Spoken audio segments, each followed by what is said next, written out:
All hands on deck because Formula One is officially back for the 2025 F1 season. 3 whole excruciating months without F1 is going to finally end this weekend when the V6 turbo hybrids roar through Albert Park in Melbourne, Australia, a sound that will be ushering in 10 straight months of Formula One action. Yes, we are about to have F1 racing for the next 10 straight months, and not just any F1 racing, but what is predicted to be some of the best racing in the entire 75-year history of the sport. With Red Bull, McLaren, Mercedes, and Ferrari each looking more than capable of winning the World Constructors' Championship here at the end of the current regulations era, and any of their 8 drivers each themselves thus having a shot at the World Drivers' Championship, we are set up to have one of the all-time great F1 seasons. Not to mention there are 6 rookie drivers this season whose successes and failures will all get to follow from the beginning in what is sure to provide even more endless drama for the rest of the calendar year. I'm J-Bone, and from this race car bed, I will be your Formula One guide all season long to preview and recap each and every Grand Prix weekend, keep you updated on all the biggest F1 news stories, give you my bona fide race predictions, and everything else F1 that you can think of. So if you want to be fully immersed in daily F1 content for the rest of 2025 and beyond, toss me a subscription now. You won't regret it. Oh yeah, also be sure to toss this video a like because I'm trying to hit 2,000 likes on it so YouTube likes me more and shows my race previews and recaps to more people this season than it did last season. All right, folks, let's get into it. It's time to preview this weekend's season opening Australian Grand Prix. Jam on! First things first, let's talk about why Formula One is opening the 2025 season in Australia instead of Bahrain. If you started following Formula One in 2021 or later, you will only have known the Bahrain Grand Prix as Formula One's season opening race. This is because from 2021 to 2024, F1 started off the season with the Bahrain Grand Prix that conveniently came 1 or 2 weeks after preseason testing in Bahrain. However, the Bahrain Grand Prix has not always been the Formula One season opener, far from it. 13 different Grand Prix have ever kicked off a Formula One season, and out of all those 13, the Australian Grand Prix at Albert Park is far and away the leader when it comes to F1 seasons opened. This season marks the 23rd time that the Australian Grand Prix at the Albert Park Grand Prix circuit will be the opening race of an F1 season, which means over 30% of all F1 seasons will have kicked off in Straya after this weekend. So why did Bahrain get the nod there for a bit instead of Australia? Because Australia's pandemic response measures meant Australian Grand Prix race organizers could not offer F1 the commitments they needed to give them the season opener in a post-pandemic world, and Bahrain could. Plus, it helped that Bahrain was a good preseason testing track that F1 could make back-to-back events out of. However, now that things are more back to normal, or at least as normal as the world can get in 2025, the season opener is back down under where it should be. Second things second, we can't possibly talk about the Australian Grand Prix without first addressing one of the greatest geography debates of all time. Is Australia an island or not? The case against Australia being an island is that Australia is a continent, and by definition, a continent cannot be an island. Webster's dictionary defines an island as a tract of land surrounded by water and smaller than a continent. And while Australia is surrounded by water, it also is a continent and is thus not smaller than a continent and is thus not an island. If continents could be islands, then they all would be islands since they're all surrounded by water. Then, technically, every single country could say it's an island country. And if every country is an island country, then no country is an island country. It's like that old saying about American football quarterbacks. If you have 2, you have none. The case for Australia being an island is a lot less theoretical than the case against it. It's literally just, look at it. It's surrounded by water. It's an island. I honestly really do respect the simplicity of this argument. It's a lot more fun than the other one, despite being less compelling. When arguing that Australia is an island, a lot of people involve Greenland and say that if Greenland's an island, which it is, then why isn't Australia? Those people are almost certainly all looking at the Mercator projection, which incorrectly makes Greenland look absolutely gigantic, when in reality, Australia is around 3.5 times larger in terms of total area. Hilariously, in what seems like a huge compromise, Australia's nickname is the Island Continent, which just seems like cheating. Do you think Australia is an island or not? Let me know in the comments. Whether you think it's an island or not, we can all agree that Australia is a very sunny place. And if you're looking for a pair of sunglasses that are high quality and start at only $25 a pair, you need to check out my sponsor, Goodr Sunglasses. Yes, high quality $25 sunglasses. It sounds too good to be true, but it's not, thanks to Goodr. All Goodr's sunglasses are 100% polarized, made of high quality yet lightweight materials, and specially designed to not slip or bounce while on your face. Check this out. They're not going anywhere. They also come in a zillion different styles, from the classics to the crazy, so no matter your personality, Goodr has you and your eyes covered. Whether you're looking for sunglasses for everyday wear or to put on while you run, hike, play pickleball, and more, Goodr's got you. I wear mine when I watch F1 so I can hide the fact that I'm crying whenever Haas finish out of the points. The best part is, because they're so affordable, you don't have to worry about losing or breaking them. You can have a pair for every occasion. If you need a new pair of sunnies, Goodr is giving Formula Bone listeners free shipping. You can go to goodr.com/fbone and use code FBONE for free shipping. Goodr offers a 30-day money-back guarantee and 100% satisfaction. Again, that's goodr.com/fbone and use code FBONE for free shipping. The Formula 1 Australian Grand Prix takes place this weekend at the Albert Park Grand Prix Circuit in Albert Park, Melbourne, Victoria, the country of Australia, the continent of Australia, Australasia, Oceania, Earth, Solar System, Milky Way, Laniakea Supercluster Universe. Depending on where you live, the Australian Grand Prix weekend starts this Thursday or Friday, March 13th or 14th. I highly recommend double checking the race weekend schedule now, because the Australian Grand Prix race weekend, more than any other F1 race weekend, gets mega confusing due to time zones, and you will want to make sure you're not missing any of it. Side note, shout out to all the true blue Aussies out there who get to enjoy an F1 race at a reasonable local time for once, but don't get used to it because it's all downhill for you after this. If you are one of those Aussies, though, leave a comment saying True Blue. The Albert Park Grand Prix circuit is 5.278 kilometers or 3.28 miles in length and will be contested over the course of 58 laps around its 14 turns. Albert Park is tied with Singapore's Marina Bay circuit as the circuit with the most DRS zones in F1 with 4.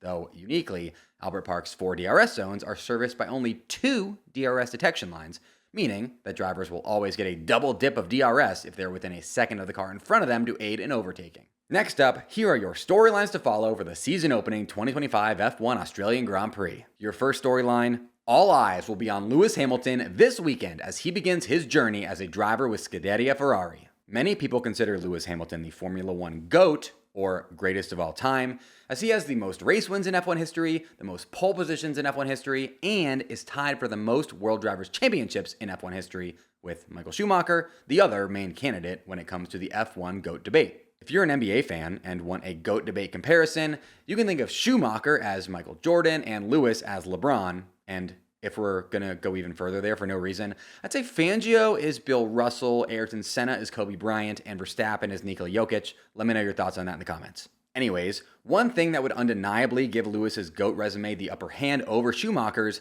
would be him getting that elusive 8th World Drivers' Championship that would see Hamilton stand alone as F1's all-time great drivers' champion. This is part of the reason why Abu Dhabi 2021, where that 8th championship was arguably stolen from Lewis on the last lap of the last race, is one of the most consequential moments in F1 history.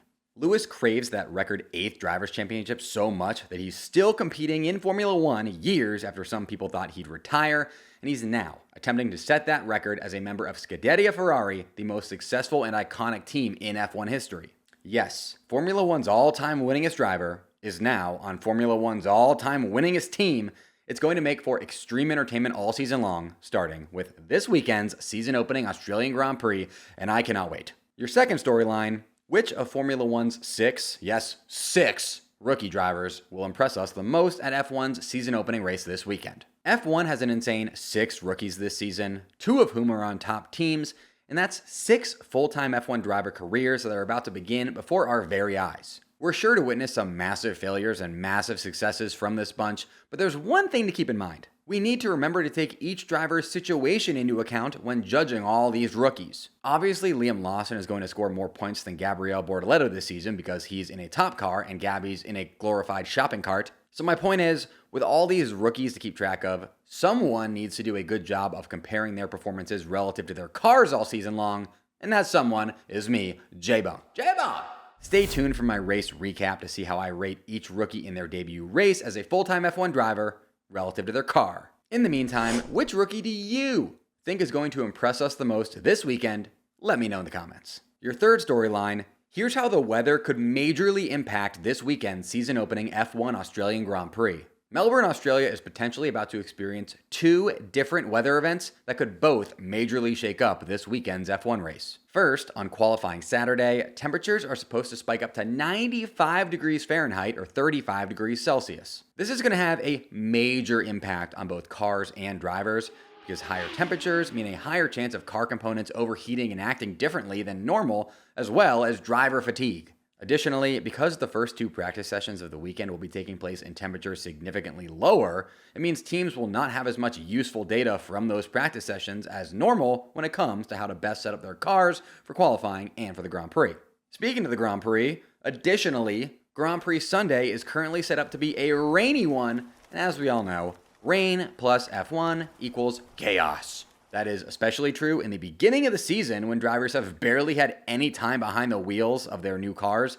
And also, when 30% of the grid are rookies with way more nerves than experience. I, for one, am hoping for maximum chaos this weekend. I absolutely love that the weather seems to be on my side there. Your final storyline, this weekend's season opening Formula One race is literally impossible to predict.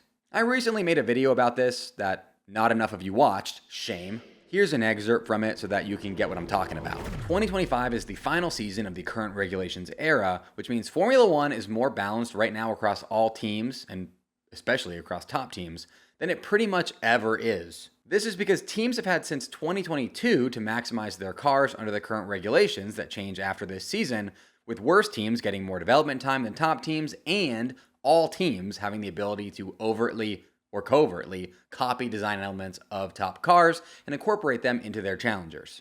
Recently, the final season of regulation eras is when we've seen enough parity for championship battles. Look back to 2021, the end of that regulation era, as an example, as it's when Red Bull were finally able to challenge Mercedes for the Drivers' Championship. However, because we got the parity usually reserved for the final season of a regulation era halfway through last season, when Ferrari and McLaren caught up to and maybe even surpassed regulation era dominators Red Bull, just imagine how crazy close the drivers and championship battles are going to be this season. Entering the 2025 season, I can confidently say that there are 4 teams vying for the 2025 F1 World Constructors Championship and 8 drivers vying for the 2025 F1 World Drivers Championship, and I have no clue who's going to win what. However, just because the Australian Grand Prix and the whole 2025 season are impossible to predict, absolutely does not mean that I won't be given my 3 bona fide race predictions for it. Stay tuned because those are coming right after this. In this day and age, anyone can sell products online. And if you're thinking about starting, you need to be using my partner Shopify. Shopify is the best all-in-one commerce platform capable of handling your business's complexity no matter how big you grow. Step up to Shopify and harness the best converting checkout and the same intuitive features, trusted apps, and powerful analytics used by the world's leading brands like Ruggable and Allbirds. Why spend time trying to build an online store with someone besides Shopify when Shopify stores convert the best? That's a rhetorical question, okay? Obviously, you should be using Shopify if it converts the best. One thing I love about Shopify is that it scales with your business. So whether you're small now or big tomorrow, Shopify's got you covered. Stop leaving sales on the table, folks. Switch your business to Shopify and discover why millions trust Shopify as their all-in-one commerce platform to build, grow, and run their business. Seriously, if you have a business that does stuff online, you gotta use Shopify. Sign up today for your $1 per month trial period at shopify.com/fbone, all lowercase, very important. That's 1 month for just $1 at shopify.com/fbone, shopify.com/fbone. Now, the moment you've all been waiting for. Here are my 3 bona fide race predictions for the season opening 2025 F1 Australian Grand Prix.